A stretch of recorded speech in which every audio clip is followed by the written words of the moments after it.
Hey guys, coming at you today with a delicious recipe to go with that keto lasagna or pasta or a souvlaki salad or just to have as a snack, a keto garlic knot. So let's get started.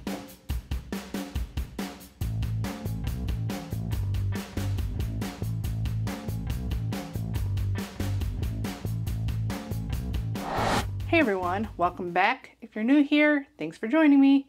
My name's Alycia and I'm a pastry chef, mom, and I've been a chef for years. And I'm here to show you all the tips and tricks on how to make delicious, healthy, keto, low carb, or just family toddler meals. So if you enjoyed that kind of content, please hit the subscribe button down there, give the video a thumbs up, leave me comments, and share with all your friends and family. It all helps my channel grow and to bring you new videos every week. Today, keto garlic knots. And this is something that I love. I have always loved bread and garlic bread in general. So I wanted to figure these out. If you haven't seen it, I'll link it up there for you, my pizza rolls. I basically based it off that recipe and it's basically a dough. So I'm like, can I get it into knots and get it to taste like a delicious, soft and fluffy garlic knot? And I figured it out. It took some tweaking on a couple of measurements, but it is pretty similar to the pizza roll recipe. So let's jump right in. Just like my pizza rolls, it starts with 4 eggs. If you don't know, most recipes are all using large eggs. That's what we have in the US that we always bake with. But I have noticed that pretty much every egg is 50 grams. Since I've been trying to cut recipes in half and stuff, I have to sometimes measure half an egg. So if you have bigger eggs, just make sure you have 200 grams of eggs or around there. That'll really help with this recipe because even sometimes I make this recipe over and over again, and sometimes still it comes out stickier than other times. So I don't really know if it's just the weather outside or something, because I literally make this recipe over and over. And last time I made it, it was way stickier than the previous time I made it. So there are a lot of different factors when it comes to baking and making doughs in general. A lot of times, regular doughs with gluten in them, you'll add flour until you get the right consistency. The thing with keto baked goods is you don't want to add too much dry ingredients because you'll end up having a dry product. So that's why we add xanthan gum and gelatin to replace gluten to get it to the right thickness for dough. So if anything, if your batter seems too thin or like it's not going to be able to be worked with like a dough, I would add some xanthan gum. But you got to figure that out before you take it off the mixer. And like I thought it was fine last time and I took it off and started messing with it. I'm like, this is kind of sticky still. So I didn't want to go back and put more in it. But it was workable still, but it was a little bit more tricky. To that, we're adding the same 48 grams of granular sweetener. I'm using monk fruit erythritol blend. Allulose may hold on to too much liquid if you use all 48 grams of allulose, and your rolls will brown a lot faster. But if you don't add the sweetener, you're gonna have to add some other kind of flour to it to make up the difference. Because when I minused the sweetener from my cinnamon rolls to make the pizza rolls, I ended up having to add twice as much bamboo fiber to make up for the difference of the sweetener. So this is all the same too, the wet ingredients. 8 ounces of a low carb milk of choice. This could probably be done with water also, but this has a little bit more fat and stuff to it, which always helps our baked goods be less dry. Pop this in the microwave. We need it around 100 degrees to 110 degrees. Well, that's going. Get my yeast out of the freezer and my inulin, and then we're going to melt 4 ounces of butter. I'm going to get that into a container to melt. Definitely want to whisk it while it is warming up because it'll get hot on the outside, not on the inside, and it's almost there. This is almost never 4 ounces, just so you know. So if you are adding this by weight, you might be adding a little bit more butter than I normally add because it is never what it's supposed to be.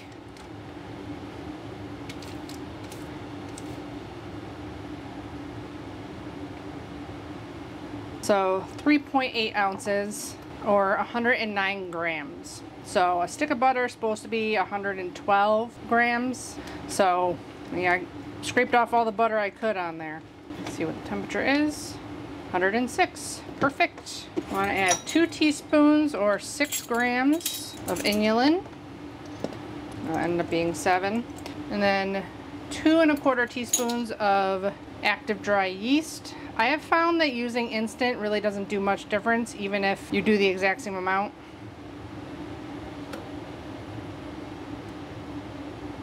Let that bloom in there. We are letting them sit for a little bit to puff a tiny bit. We're gonna melt the butter and get our dry ingredients ready. It's a little bit melted, but it'll melt the rest of the way while it sits. The hotter your butter is, the hotter your dough is gonna end up being, and the more time it's gonna need to chill. So don't heat it up too much. So the measurements on this are pretty much the same as my pizza rolls, but I did have to make a couple adjustments. So it is still 30 grams of coconut flour. Now this is my preferred coconut flour of choice. I feel like it tastes the least like coconut compared to some other brands, but because there's no cheese and sauce and pepperoni and all that, it's more of a just garlic herb kind of thing. The coconut flour taste came out a lot more, and so did the sweetness. So I had to adjust the salt and the garlic powder that I added. I had to up both those in order to counterbalance the sweetener we're using and the taste of the coconut flour. Even though it's only 30 grams, I could still taste it. So I altered those a tiny bit. So I kept upping the salt in it until I was satisfied with the flavor that I was getting. So I ended up doing 1.5 teaspoons of salt to this. And then 1 whole teaspoon of granulated garlic. We are putting more garlic on top. So you do got to be careful with garlic. There actually is carbs in it. It's about a carb per clove of garlic. So I had to figure that out, where I was going to get the most garlic flavor and with the least amount of carbs possible. And then I'm using Anthony's xanthan gum right now, and I've been measuring it out. I believe a tablespoon really only weighs 10 grams, but I've been weighing it out at 6 grams for a half tablespoon. So if you don't use Anthony's, your xanthan gum might be weaker than this, and you might need a whole tablespoon. When I first started experimenting with my cinnamon roll recipe, I was using a whole tablespoon of xanthan gum and it was perfect. But then I started using different brands, and I found that some are stronger than others. So there was 6 grams. This is about twice as strong as my old xanthan gum I was using. The only reason I knew that was because I was making recipes from before. Literally in the cinnamon roll video, I was making a recipe and it was so thick, I realized that my xanthan gum was way thicker than it normally was. So you can start with less, but add more as you're whipping your batter if it's not thick enough. A whole tablespoon of baking powder, which is also usually 10 grams. Now I use beef gelatin. It's a little bit stronger than unflavored Knox gelatin, which is pork. So you might need to up your gelatin also if you're not using grass-fed beef gelatin. I'll do 2.5 tablespoons, which is 25 grams. And then the last 2 ingredients are the whey protein isolate and bamboo fiber. I don't usually sift those because they're so fine, it takes forever to get through the sifter. I have not found a 1-for-1 for whey protein as of yet. Maybe one of these days. I prefer IsoPure. I just watched my 14th video that I've ever put up on YouTube and did a video with it, and even back then I had been burned by a decently expensive protein powder, and then I found IsoPure and I haven't turned back since. I know it's expensive, but for not having things not turn out, it's worth the price, because if you end up buying something else and it doesn't work, you waste all those other ingredients on top of the whey protein you bought. And then 88 grams of bamboo fiber, which I'll have all the measurements up on the screen for you. I have tried replacing this with oat fiber, and in that particular experiment it didn't work. But again, I've made this recipe over and over again with all the same ingredients and it hasn't worked, or it hasn't been as thick of a dough as it sometimes is. So it could have been the weather that day didn't work or something like that, but oat fiber is supposed to be like a 1-for-1 with bamboo fiber, but I would keep an eye on it and add extra if you need to. Okay, that's all the dry ingredients. So we're gonna just whisk up all these together and whisk up our eggs and sweetener just until the sweetener is kind of dissolved. Our yeast is good, our butter's melted, so let's get to whipping.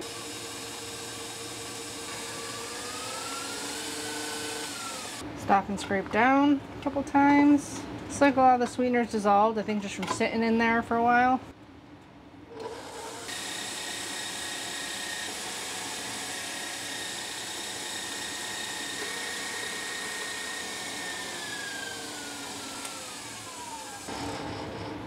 Add in all your dry ingredients at once.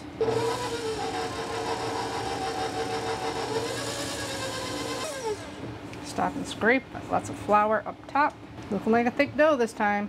I don't know what happened with the last batch. I'm literally gonna have to start like writing down the weather when I'm experimenting, so I know like if there's correlation between like my recipes turning out right and not.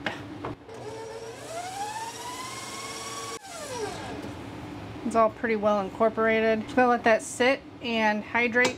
As coconut flour sits, it tends to get thicker. So I'm gonna get a pan with some parchment and spray that down for the dough. Usually I use a silk pad, but one's dirty and the other one people don't like seeing. So I'm just gonna have to use parchment this time. While that's sitting, I'm gonna get another stick of butter to make our garlic butter. Well, I'm gonna set my oven now to 375 to bake these, but also keep them on the stove top to kind of proof for a little bit. I did a lot of experiments for this with proofing and if it's better to proof or not proof, and I found that if you proof it too much, they spread out too much and get less fluffy. But if you proof them just a little bit, it gives them a little bit extra fluffiness in the knot, as long as you don't go too far. You can also just bake them right away. They're delicious, but I want to bring you the best I can and tell you the best way. We'll get our dough onto the pan. So that's how you want it to look. Pretty darn stiff. Today is sunny and 80, so I don't know, maybe that has something to do with it. Maybe that last day I did it, it was rainy. So it's almost a dough you can handle with your hands already. So this is at 84 degrees. So if we throw this in the refrigerator for a little bit to cool down, that butter's gonna get a little bit harder in there. So I'm gonna kind of put it into a log. So we're gonna cut this into 18 pieces and roll out the pieces individually.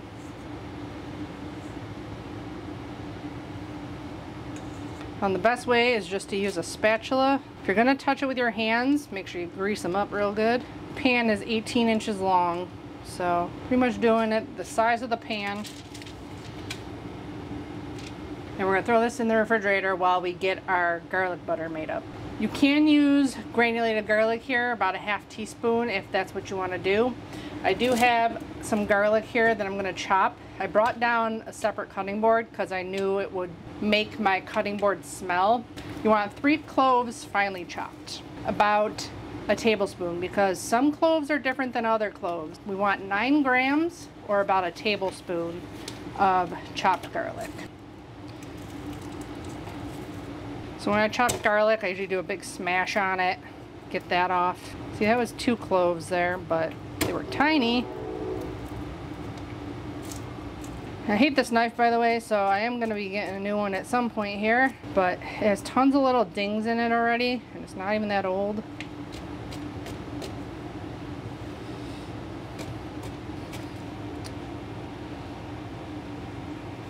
Should really have some kind of paper towel under here to keep it from slipping. Wet paper towel.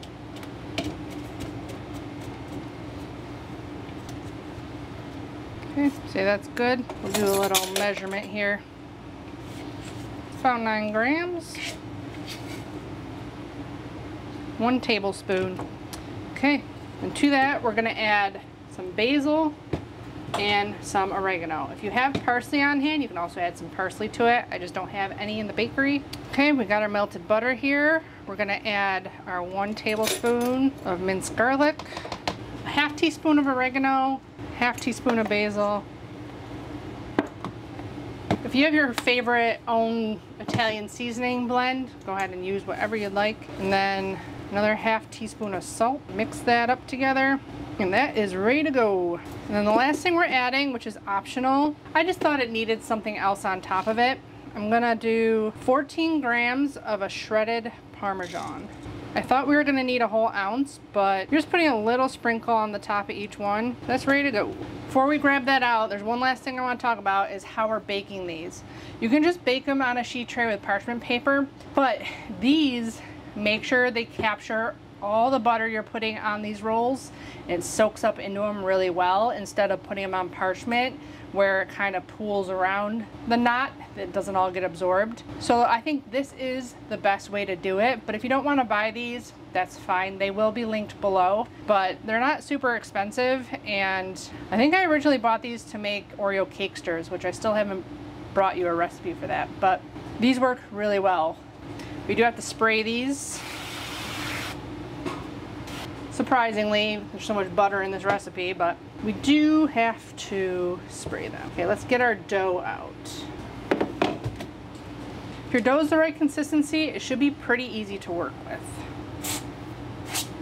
I always do spray on my bench scraper. You can just use a knife too. But we got to do this into 18, which is kind of a pain, which is why I'm just going to weigh it, because you got to do each half into 9, which is, you know, not easy to do. Basically want something like that. But again, it's kind of a pain to do that. So I just give it an initial cut and then weigh it. You want it about between 45 and 48 grams. So then after you get that, I put a little bit of oil from the pan, and I was just rolling it on the pan, but I was using my silk pad, which works a lot better than that. I mean, I'll have to do it on the counter. Okay, use a silk pad if you got it. You want it like a snake, and then what I do is I turn it over like this and tuck it under like that. So you got a garlic knot. And then transfer it onto your baking sheet, whatever you're using. Give it a little bit of grease. It doesn't need to be that long.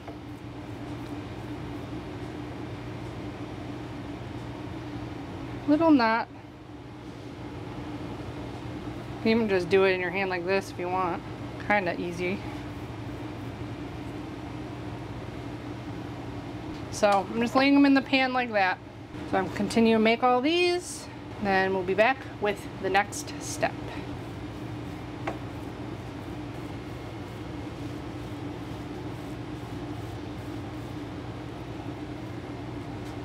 So this makes 18 rolls, and each roll is 1 carb if you use all the same ingredients I do. So if you add anything extra, they will probably be, I advertise them in a 3-pack for 3 carbs. So if you add anything extra, it could be 4 carbs for 3.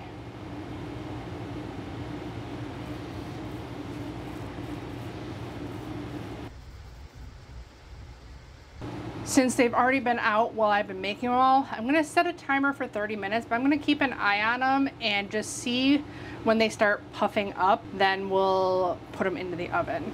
So we'll see when that is. But while we're waiting, we're going to get the garlic butter on here and the parm. So what I do is I get as much raw garlic as I can off the bottom and give a nice slathering. We are going to put some on at the end too. But we want mostly that raw garlic on there so it cooks a little bit. And we want those cavities kind of filled with butter. There's 12 of them. I want to get you a good before and after so that I can show you what I mean by them puffing up a little bit. We're just going to put a little bit of parm on top of each one. So.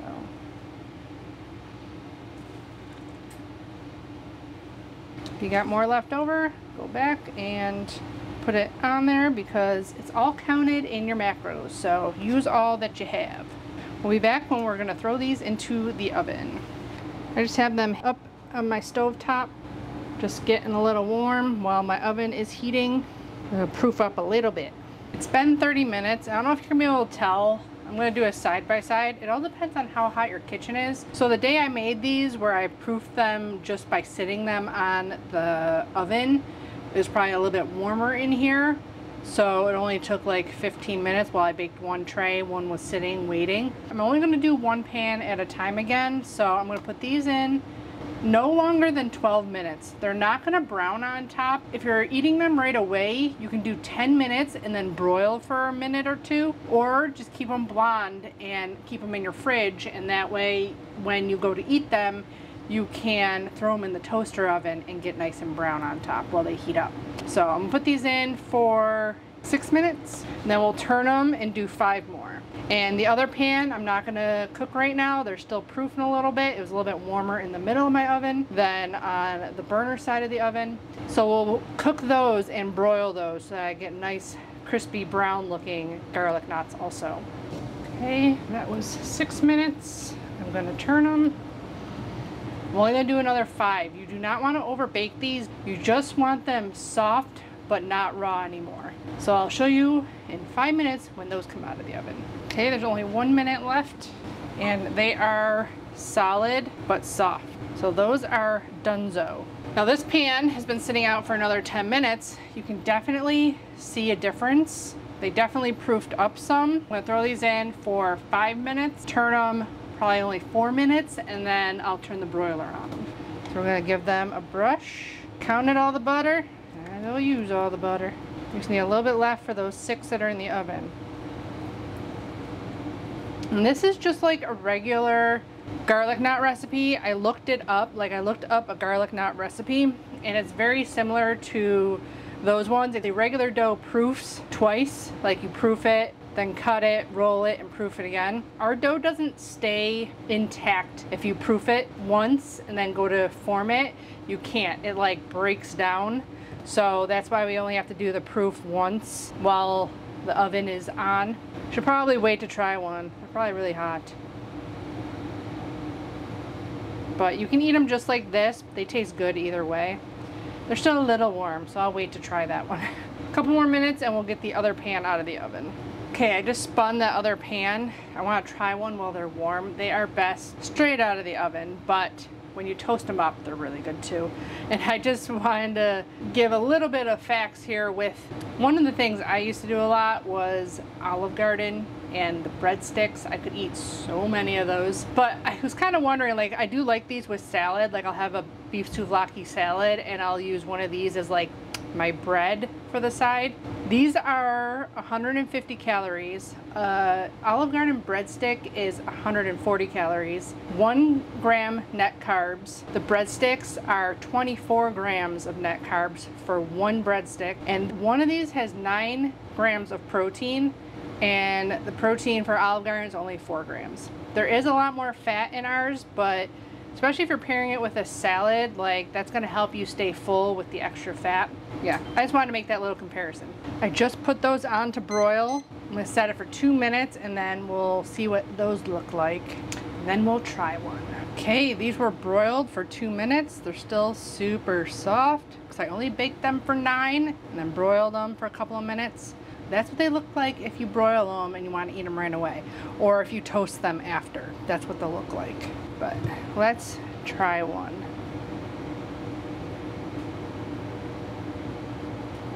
Super light and fluffy. They smell so good. Soft, savory, garlicky. Delicious. Still doesn't have that chew that I want for a pizza crust kind of thing, but they're so good. Dipped in Alfredo pizza sauce or eating with a salad. Delicious. So I hope you guys enjoyed this delicious savory recipe. You can totally put like just any kind of parm on there you want, like Olive Garden breadsticks. I just didn't want to get just shaker cheese. I wanted it to look a little bit fancy.